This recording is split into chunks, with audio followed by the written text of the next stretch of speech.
Hi guys, this is Giridhar here and I'm here to talk about the Gionee Elife S7.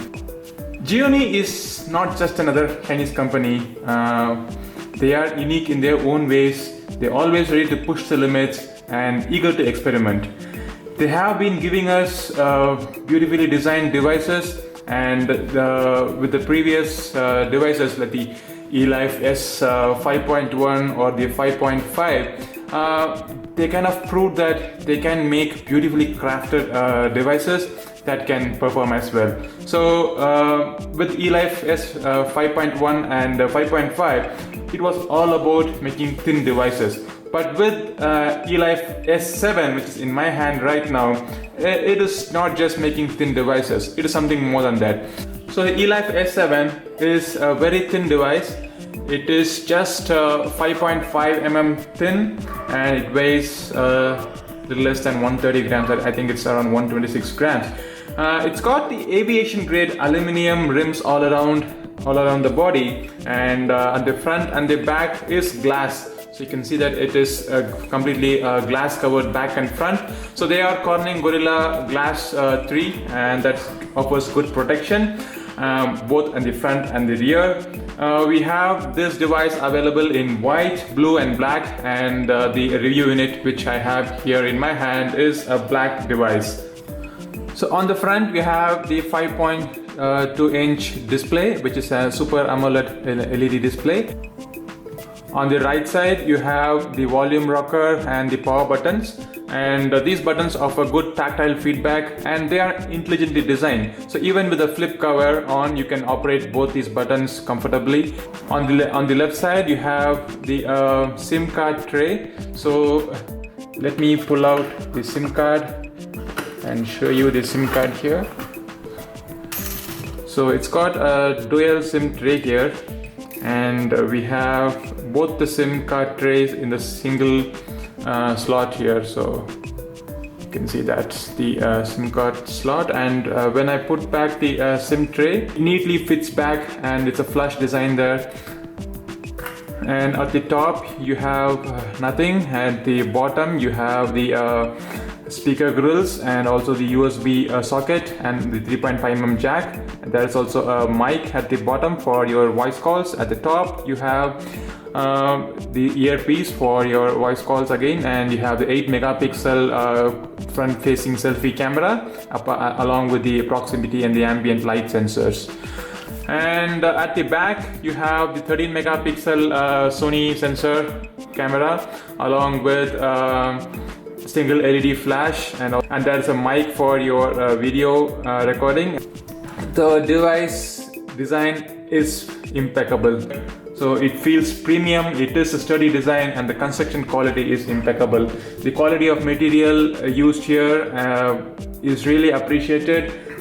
So overall, Gionee has lived up to his track record of giving us beautifully crafted devices. So the Elife S7 is yet another beautiful art piece from Gionee. So that's about the device. So let us keep this device aside and I will show you what's there in the box. So apart from the mobile, you have key and SIM tray key. So which we saw earlier, how we pulled out the SIM tray from it. And the material used in the box by itself is very sturdy. So normally it would just be a cardboard, but this one is really hard cardboard used here, and it feels premium even right from the box in here. You have the data cable, which is not usual, but what is unusual is they have packed in a USB OTG cable, and we have a wall unit charger. The charger is not a fast charger, it is an 1 ampere charger, but it's a neatly designed charger here. You can see that how slim and how thin it is, and it is in white in color. I would have appreciated if they had matched the color of the device with the accessories here. So apart from that, we have the in-ear headphones, which is packed in very neatly, and I haven't used it, but from the outlook I can say that it is a very neat design, and it feels premium, it smells premium again. So let's see what else we have got in here. Okay, so we have the user manual and a product warranty card. Let's keep them aside. And we have not one, not two, but 4 screen guards. Probably you would want to use the screen guards to protect the rear of the device as well, because that's glass, and that's why they have given you 4 screen guards in the box.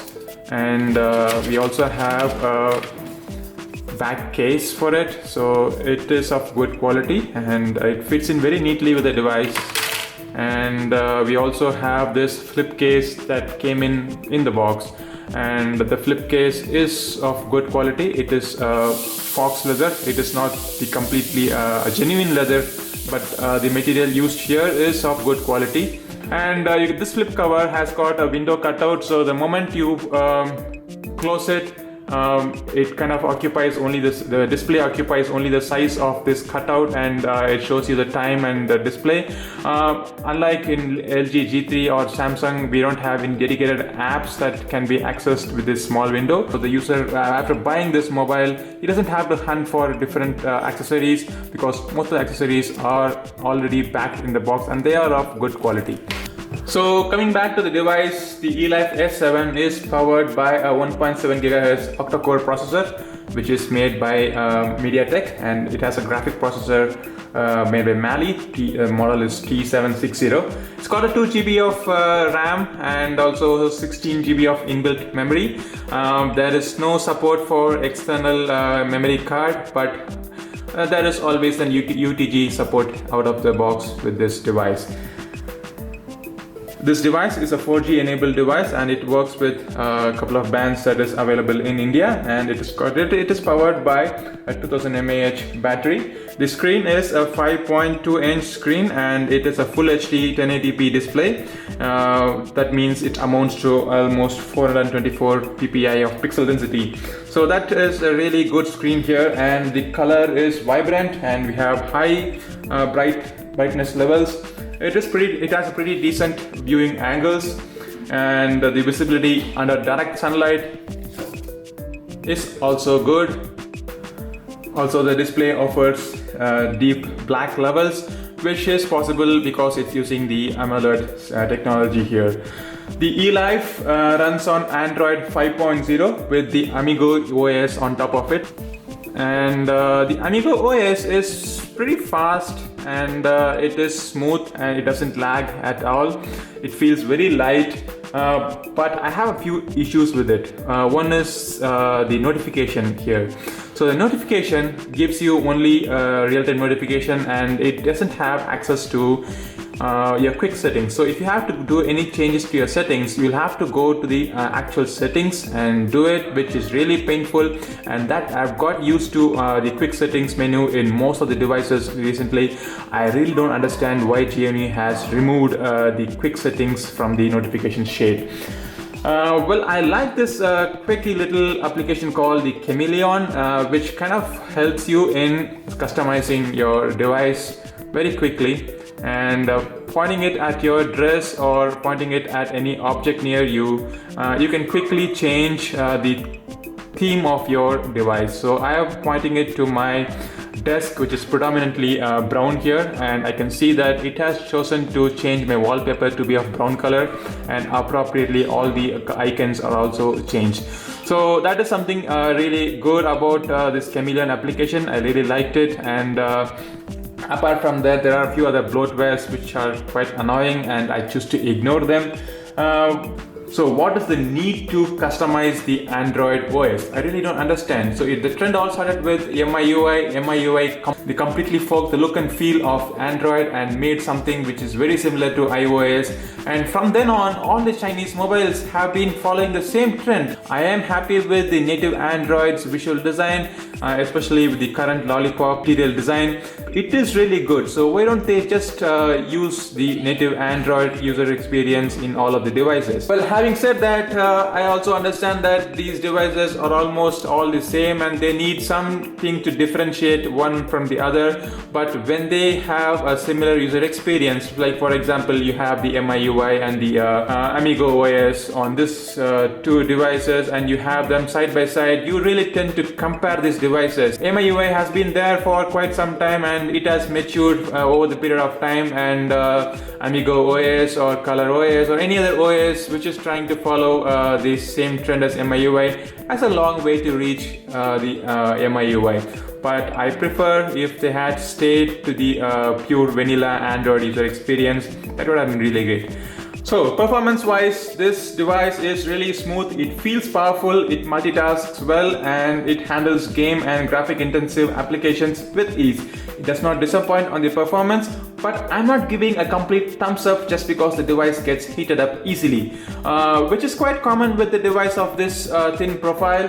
There could have been a graceful throttling on the CPU to handle the heat, because even if I open up a simple application like a camera or even a browser, the device feels warmer instantly, and that's because of the thin profile of this device. The heat dissipation is not that efficient. That's the reason I'm not going to give you a complete thumbs up on the performance, but otherwise the device handles even the most intensive graphic application with ease. So you wouldn't feel that the device is kind of dropping any frames or it is struggling to handle any of the graphic intensive applications, but it is really smooth and it handles all of them with ease. When it comes to camera, I just got one word for this Gionee Elife S7. Wow, this camera is phenomenal. So it's got a 13 megapixel Sony sensor, and that has been well utilized by this device. So the results are really good. The output produces really good images. The details are really good. It produces sharp images and excellent color reproduction there. It also performs really well in both well-lit conditions and also low-light condition. But what I like the most in this device is the accurate white balance. So most devices really struggle in producing the excellent white balance, but that's not the case with the Gionee Elife S7, which has a really accurate measure of the white balance, and the camera also produces stunning results. So I am really happy, and in fact I'm surprised by the results of this device. The camera UI is pretty minimalistic and yet functional. So it's got a mode switcher wherein you can switch to different modes like a normal, magic focus, panorama, night, or different filters can be applied to it. But what I really like about this camera UI is the professional mode. So when you switch to professional mode, it allows you to control different parameters like the exposure compensation, your ISO, and your white balance, which I leave it to white balance, auto white balance, because this device is good in metering the white balance perfectly. It can also control your shutter speed and also the focusing distance between the subject and the device. The camera shutter can also be clicked using the volume button there. So the video produces 1080p clips, and but just for the lack of optical image stabilization, you would have to really have a steady hand while holding this Elife S7 to shoot videos. Otherwise, I don't have any complaints on that front. But only a little thing which I would really complain about this device is the front camera. Front camera is not really great under low light, but also under a broad daylight condition. The images are not sharp, and you can see that it produces pretty soft edges. It has a really wide angle, but anyway, the sensor performance is not up to mark when we compare other devices in this range and their front camera performance. The Elife S7 is powered by a 2700 mAh battery, and which helps this device last for over than just 9 hours under rigorous usage. So a battery is not really up to the mark, but that's normal with most of the smartphones these days, and especially this device has got an AMOLED screen and also It's got a thin profile, so I wasn't expecting great battery performance in this device, and that became true. To sum it all, I would say that the Gionee Elife S7 is a good device. I love the sturdy build of this device, but it is pricey. So it is priced currently in the market at around 21,500. It was launched for 25,000, but now it is available for 21,500. But still, at that price, it has got a lot of competitors. So for example, let's take this OnePlus One. So the OnePlus One is available in the market for around 20,000, and that one is the 64 GB version, and this one's just a 16 GB version. And we also have this MI.